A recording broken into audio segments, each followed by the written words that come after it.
British Scout Group, and this is Scoutadelic.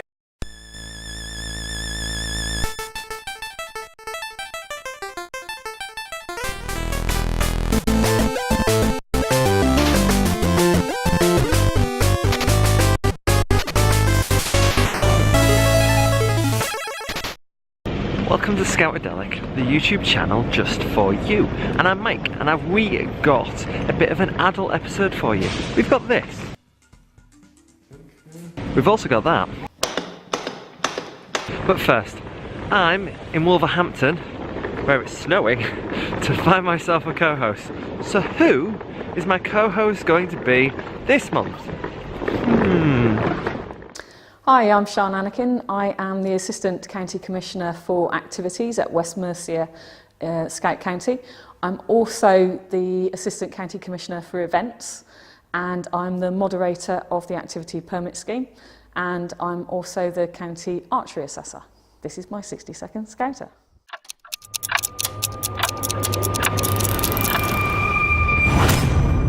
My question is about camping. What are your camping experiences like in the UK?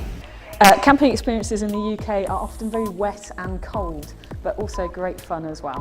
What are bangers and mash? So bangers and mash are staple Scout camping food. It's sausages with mashed potatoes, best served with either gravy or beans. How do you pronounce the founder's name? Robert Baden-Powell. What's the most useful knot you've been taught? The most useful knot that I've been taught would probably be the reef knot, but the knot I tie the most is actually the friendship knot. Do you routinely camp in the winter? We do camp in the winter. I am camping next weekend with 30 cubs who we are taking to Gibraltar from West Mercia. So when I'm camping and I'm laying in the hammock and I'm thinking, bear, elk, moose, mountain lion, what are you afraid of when you're sleeping in a tent or a hammock? The thing that I'm most afraid of when I'm camping outside are probably those ninja turquoise people that sort of appear in the middle of the night. So, welcome to Scoutadelic. How are you? Good, thank you. Good, good, good. We'd like to also thank the Canadian Scouts for all these amazing and interesting questions that you've obviously been asked just now. So, we're in West Mercia. I get that feeling anyway. So, you're going to teach me a scouting skill. I am. What skill are you going to teach me and these guys watching right now? This isn't just a scouting skill, this is a skill for life. Oh, okay. Oh. I'm going to teach you a skill that you might have done in your emergency aid badge. Right. Level 3. Okay. Yeah. And I'm going to teach you how to recognise signs of life Right. and start CPR. Wow, okay. Alright, so what do we need for it? What's the best way of learning it if they're at a hall or anything like that? Is there anything that they can do? So if they've got access to local hospitals that have equipment, or some groups might have their own equipment, Yeah. then they could do the mannequin. Okay. If they haven't got access to that, what Yeah. they can do is they can log on and they can go onto Lifesaver and they can play it virtually. Okay, well luckily enough we have two mannequins, so let's get to the floor and find out what we need to do. So we have our mannequins, so what do we need to do? Teach us through it. So I need you to use a little bit of imagination Right, yep. that this is a whole person Okay, that yes. has collapsed in front of me. Right. Annie, can you hear me? Can I have a hand, please?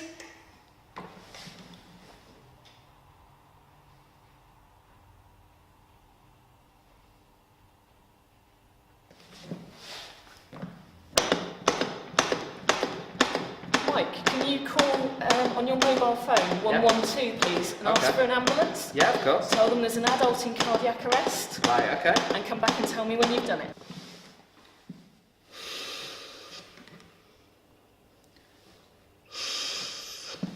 So, walk us through it then. So, obviously there was a lot to take in there. What's the first thing that they should be obviously doing straight away?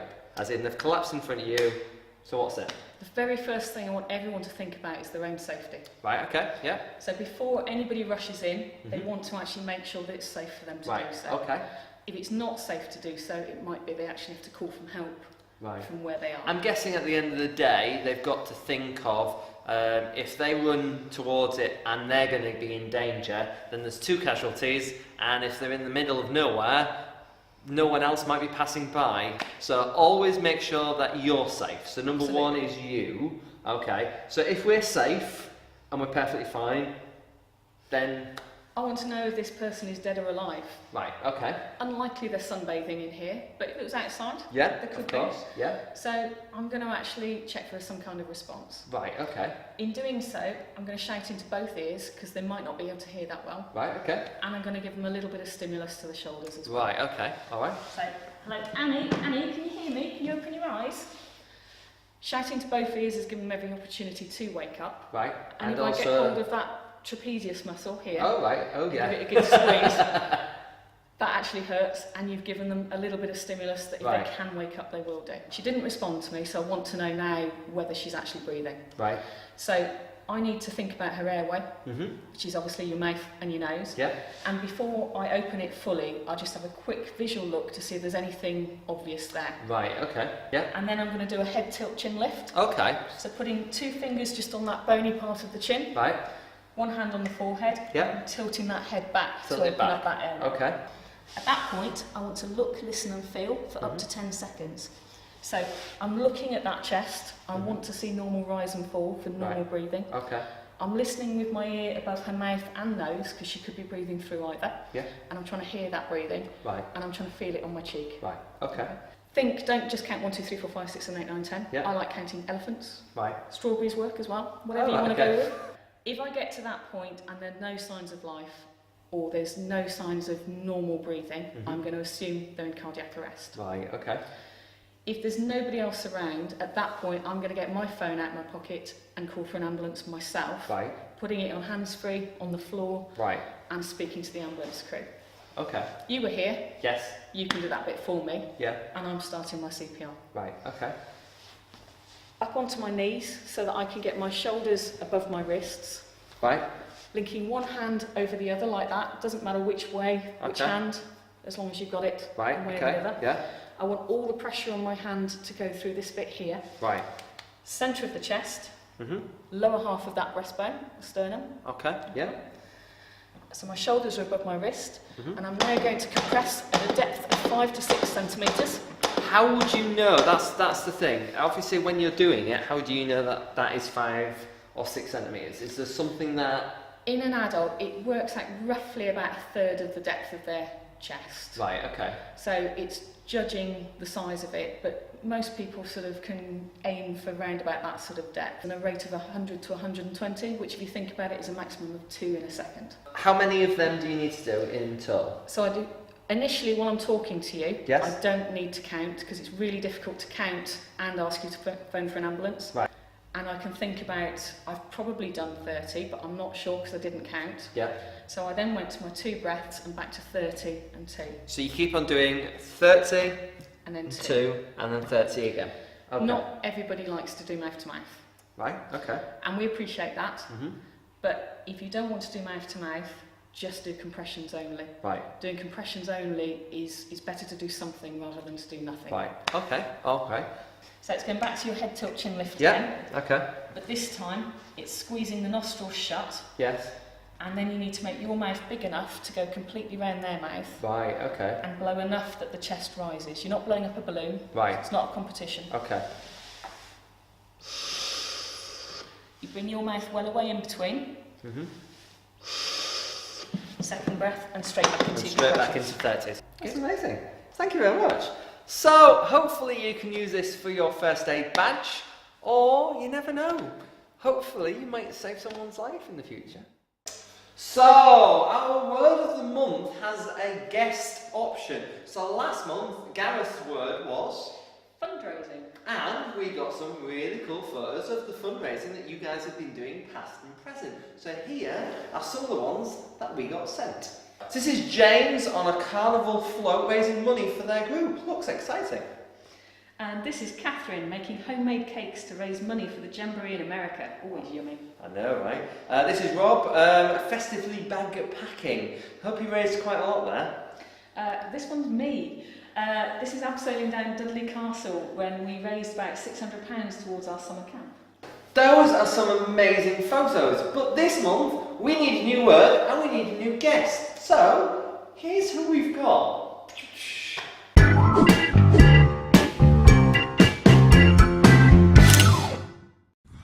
G'day from down under. It is hot, real hot. So the best place to be is in the water, and that is this month's word, water. So, Fiona's word of the month is Water. So all you need to do to enter is to send your photographs to Scoutadelic via Twitter, via the website, or Facebook. And we want to see them all for next month. So we're going to have a little look at a night in the life where we go and visit a group or a section and we actually see what they do on their week-to-week nights. Exactly. And this month we are looking, because it's leaders, at a district Beaver Scout leaders meeting. Ooh.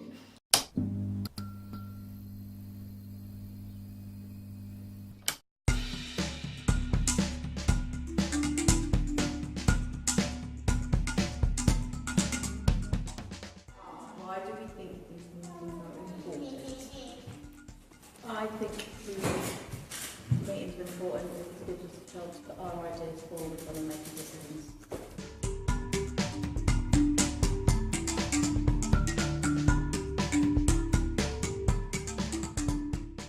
I think it's also good that because you then can get some ideas, plan for your own group, what you can incorporate into your own sections.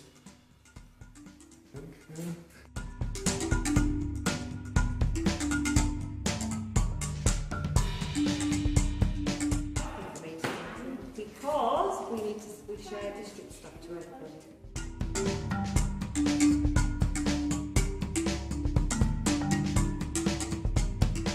We're a good team. We're good friends. We're good scouting friends. We share our skills. We share our knowledge. We support one another. That's what this is about.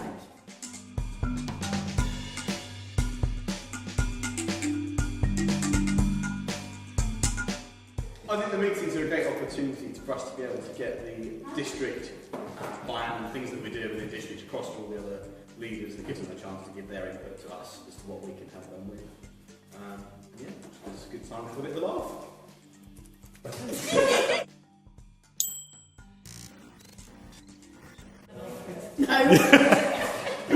Come on then, Chris. We're ready. Yeah, we're waiting for you. We'll start it again. Take 12. We have a jolly good laugh.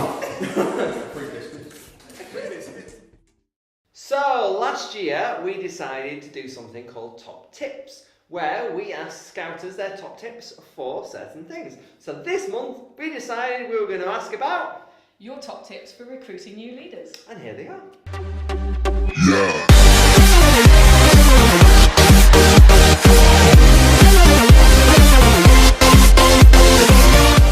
My top tips for recruiting leaders is to make sure that it is fun whilst people give their time and effort. Just ask them and see what happens. I'd recruit adult volunteers into Scouting by contacting the local colleges and local student unions to try and invite students into a Scout environment for either a day or a few weeks.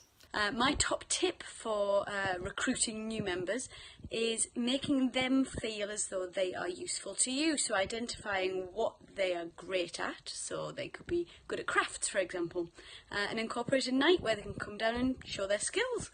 And when they come down, they'll see how much fun it is and they'll never want to leave. And my top tip for enticing leaders is to keep the rovers around so they feel welcome and want to become a leader. If an adult comes and helps out at camp, I've created a thing called the Camp Support Unit.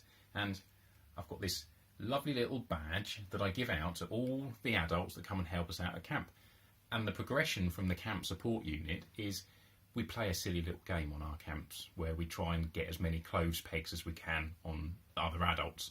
So, if you are a leader who has spent a night with us, then at 20th Worcester, you have earned your camp pegs. And my top tip for recruiting leaders is being an active and visible presence in the community. I rejoined Scouts as an adult when a local troop held a Shrove Tuesday pancake dinner. I looked around and thought, why am I not involved in this anymore? And I got involved, talked to the Scouters that night. I was in the troop within 2 months. Tell them what we do. Tell them the story of what we do. Tell your stories. Get them out there. Social media, local paper. Get on the radio if you can. YouTube's good, videos, on the TV, that would be wonderful. But whatever you do, tell the story about what we do. My top tip for getting a leader is to make sure you're having heaps of fun and people can see you having heaps of fun and they want to join in. My top tips for recruiting more leaders is make it fun. Don't put too much on them to begin with and just get them involved. If you don't get people involved and keep them at arm's length, they're never going to want to join you. But if you're the coolest group, they're going to want to be with you.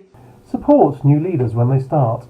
If they've had a positive experience, then they will share that with others that are thinking about joining. My best tip for district commissioners to get leaders is to entice the youth to go home and nag mum and dad to become a leader or on the committee so they can have as much fun as the kids do. It works every time. As this episode is all about the fantastic leaders that we have all around the world who help out doing random things, from either doing a weekly meeting to camp cooking to anything, we have a few people who want to say thank you to you. So here they are. So can I just take this opportunity to say a huge thank you to all that you do for Scouting, supporting Scouting, delivering fantastic programmes week in and week out and supporting that delivery. Really appreciate it. Thanks very much for all that you do for us. And I want to thank all the volunteers around the world that are giving their time, their effort and their passion for Scouting and to support the young people and the Scout program.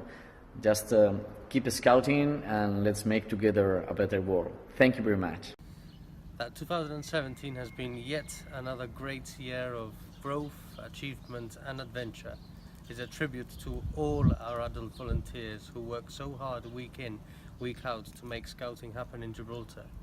It's your dedication and commitment that ensures that so many young people enjoy what is Scouting, and it gives me a great privilege to say thank you. Here goes to another great year. And I would just like to say a massive thank you to all the leaders both in Cotswold Edge and across Scouting as a whole for all the fantastic work they do. It is much appreciated. Remember, this is our hobby and have some fun while you do exciting work with your young people. So last month, obviously we had no postcard from Oggy, but we did ask for some amazing pictures of Oggy, and this is the best one that we thought was fantastic. But this month, we have a postcard, which reads... Had the urge to go exploring again. Joined my friends for room service before taking a flight lasting over a day, but losing at least 2. It's sunny down under. They have some lovely bridges and not a snowdrop in sight. Darwin and Twain are littered on my walk, even saw the surf. Think this is a place for the arts. I've heard an opera somewhere. If you think you know from those clues where Oggy is, it's a tough one this month. It is. Really, it's almost like it's on the tip of my tongue. If you think you know where he is, then you need to visit our website and fill in the form. And if you think you know, you may be getting a postcard from Oggy himself. Fantastic. Part of the show where we play a game of Scout tennis. The rules are very simple. We have 3 categories where we go backwards and forwards. We can't repeat what the other person has said, nor can we spend more than 5 minutes, and it must be 5 seconds. Good point. And we can't spend more than 5 seconds, and it's got to be right. You know, it can't be off topic or off the category. So I've lost so far 1. See if I can win. So our categories, fortunately, have been decided by us, because no one else out there was available at this time. So we have 2 from yourself and 2 from me. We don't know which is which. Since I'm losing, I'm going first.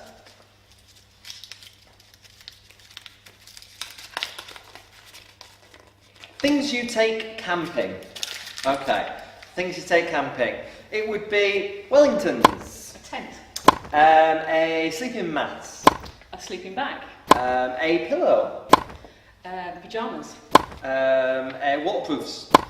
A waterproofs. A mug. Shoes. And wash kit. Socks. Pants. Oh yeah, good point. Uniform. Neckerchief. Ooh, that come under uniform? No, it's separate. Okay. Jumpers. And a t-shirt. Blanket. Knife and fork. Plates, bowls, like sort of those types of things. And first aid kit. Take it. Okay. Boots. Walking boots. I might take penknife. Penknife. Okay. You might take a penknife. As a leader. You need a rucksack. You do need a rucksack, and you probably need something else. Yes! Not going to get too excited. Not going to get too excited. Okay. So, the random generator. I'm thinking my categories were rubbish, so I'm worried about this. Here we go then. Adventurous activities you might do in scouting. Ooh! Oh, we did an episode about that, so that's even better. Ladies first, go for it. Archery. Bouldering. Climbing. I'm trying to do all the alphabet here. Axe throwing. Technically, that's tomahawk throwing. Axe, tomahawk. You could also have angel knife throwing. Okay. All the same. Go for it. Canoeing. Canoeing. That's a good one. Darts. That's adventurous, in a way. Gang shows. Ooh, gang they shows. They do come under the adventurous activity. Okay, alright, I'll let you off. There'll be people commenting below saying if you're wrong. Fishing. Zip lines. Ooh, okay. Bouldering. Yes, I know you're counting away. Oh no! Goodies! Trying to think. Sumo wrestling. I could have had so many pictures of different things.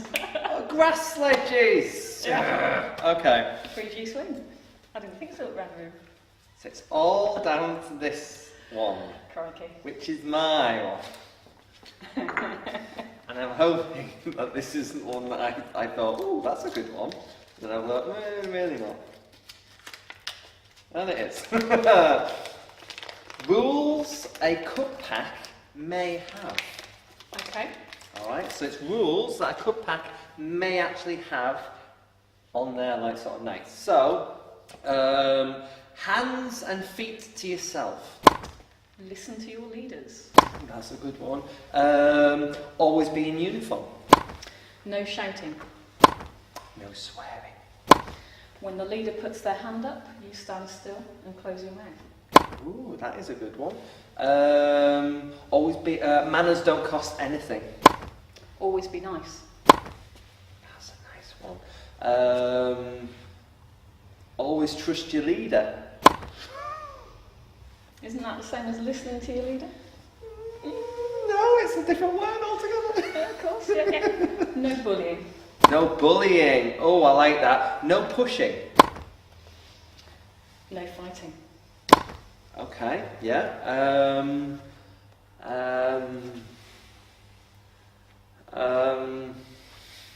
My own category and I've lost it. I think that makes me the winner. 2-1. Smug mode. So, it seems that's 2-0. Seems fair. Let's see if my co-host next month can lose. Please. I'm hoping. So, that's the end of our show. Don't forget to hit the subscribe and give this video a big thumbs up and tick the bell, because then you get notified for any content that we do throughout this whole month. And there's a lot of it. And by participating, you can also be a co-host, just like me. Bingo. And you can also get yourself either a 1, a 6, or a 12 show participation badge. But above all, be a little Scoutadelic. Bye.